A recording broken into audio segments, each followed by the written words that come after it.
Mr Deputy Speaker, I just want to make a few comments and observations, if you like, from the notes or from the proposal that has been put forward by the committee. First of all, in the Chair's forward, it is stated that our review of our committee system has been the most comprehensive assessment of our parliament structure that has been undertaken. In closing, in that forward, the Committee System Review Committee members believe we can transform the way the Queensland Parliament operates by giving members greater responsibility for the scrutiny of the Executive, by using the Parliament to enliven the Executive to their constituents' concerns, by ensuring that every Queenslander has the opportunity to have a say on laws that may affect them, and by giving the Parliament a committee system that is strong and dedicated to the purpose of scrutiny, review and deliberation. The recommendations are the most significant changes to the Queensland Parliament since the abolition of the Upper House. I applaud the committee for being forward-thinking and recommending fundamental change that looks at what is best for Queensland and Queenslanders. In the executive summary, the comment once again is that one of the key functions of the Parliament is scrutiny of the Executive. Proper scrutiny of the Executive helps to ensure accountability and transparency and, in turn, better administration. I must say, in the 2 years that I have been in this place, that certainly hasn't happened, and I take the point that the member for Nanango has made there, and the disappointment in the process, the disappointment in the way that this place has worked in the past. I suppose we could go on about that, but let's move forward. And if you were going to create a new Parliament today, how would you do it? Well, interestingly enough, it's probably very similar to the one that we are in the midst of creating here today. I've visited several parliaments, including the Scottish Parliament, and members would know that the Scottish Parliament has been in existence for around about 11 years, and it has a very strong parliamentary committee system. In fact, I must admit that when I did the tour, a very special tour of the Parliament, was laid on thanks to the Clerk of the Parliament here arranging it for me. I was most impressed with the committees, the committee rooms and the way those committee rooms are set up, and I was thinking then, am I missing something here? There is something very wrong here. A unicameral Parliament with the committee system that the Scottish Parliament has and the facilities that the Scottish Parliament has was certainly a very, very impressive look.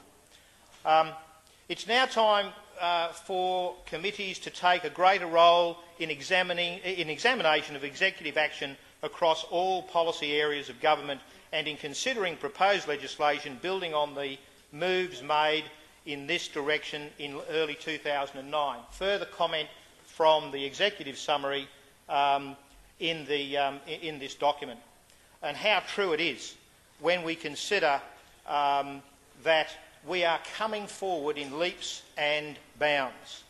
I see that I've made a few notes here where there should be 9 committees. There's a comment, or the suggestion is 9 committees in the document. I've heard that there may be some variation on that, and of course that's going to be fleshed out over time with a subject-based jurisdiction, which is absolutely wonderful, mirroring the various portfolio areas of government.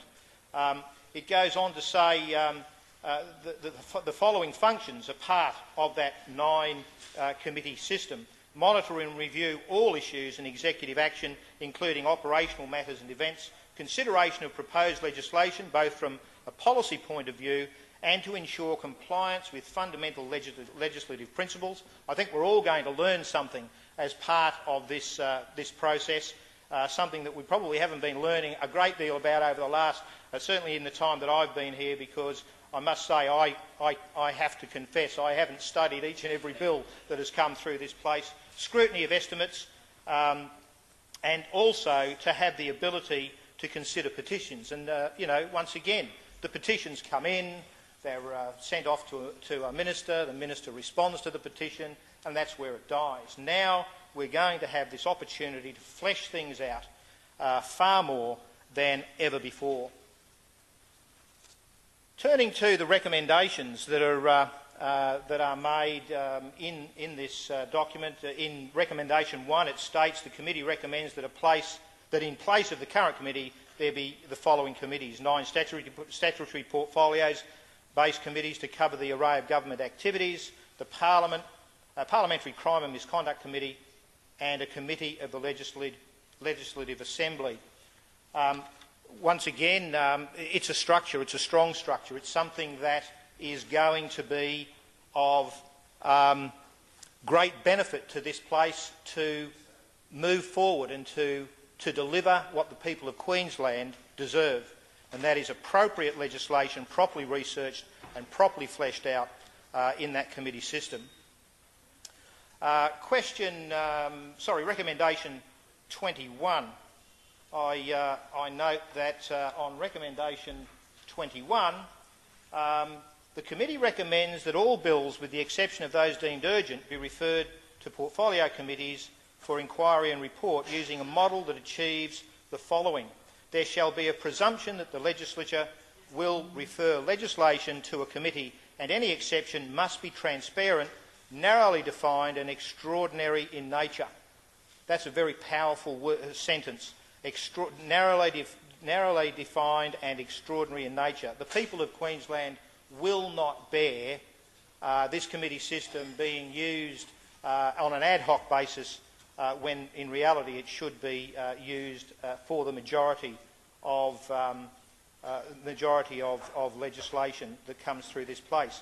It goes on to say committees shall scrutinise legislation referred to them and have the power to recommend amendments, and opportunities shall be given for public input into the legislation process. And that's all very well and fine. I do have one question, and I note in the committee system in Scotland that I was referring to earlier, they have the opportunity as committees to initiate legislation. And I'm just wondering whether or not there's some possibility in this place for the committees to, following, they're going to end up with a wealth of knowledge and experience from the various testaments that come to them, the various people that come to them to talk to them about the needs. I'm just wondering whether there's a possibility that the committee system might be regarded as one that could in fact initiate legislation as well in its own right. Of course, all individual members have the capacity to do that, but a committee with the resources that a committee has, the back office staff and what have you, would be perfectly positioned to be able to see holes in some of the legislation that's happening, and in fact, may I suggest consideration should be given in that regard. Recommendation 31, the committee recommends that the maximum time frame for committees to inquire and report on bills be 6 months. And, my question, I suppose, there is it anticipated that this be the exception or the rule? That's a long time, 6 months. I'm just wondering whether or not we're expecting most legislation to be dealt with fairly quickly. I note that Recommendation 32, the committee recommends that standing orders be amended to provide that committees must report on a bill within 6 months of the bill being referred to it, or by such other time as fixed by the committee of the Legislative Assembly. Does that mean that it could be longer? Does that mean that in most cases we'll see them turning things around in a 4-week or 6-week period?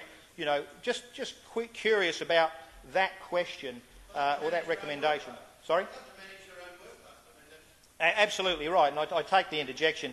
They will be managing their own workload, but the recommendation here, how will that be fleshed out? And I think that sort of consideration should be taken in hand.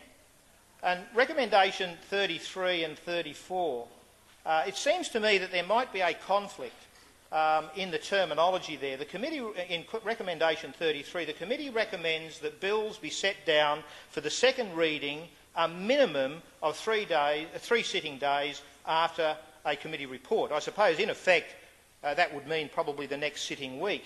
But in recommendation 34, it says the committee recommends that standing order be amended to provide that following the presentation of a committee report on a bill, the bill is set down for second reading on the third sitting day following. So one is saying a minimum of 3 sitting days, and then that's recommendation 33. Recommendation 34 is saying that it will be set down for second reading on the third sitting day. Is there a conflict there in the terminology?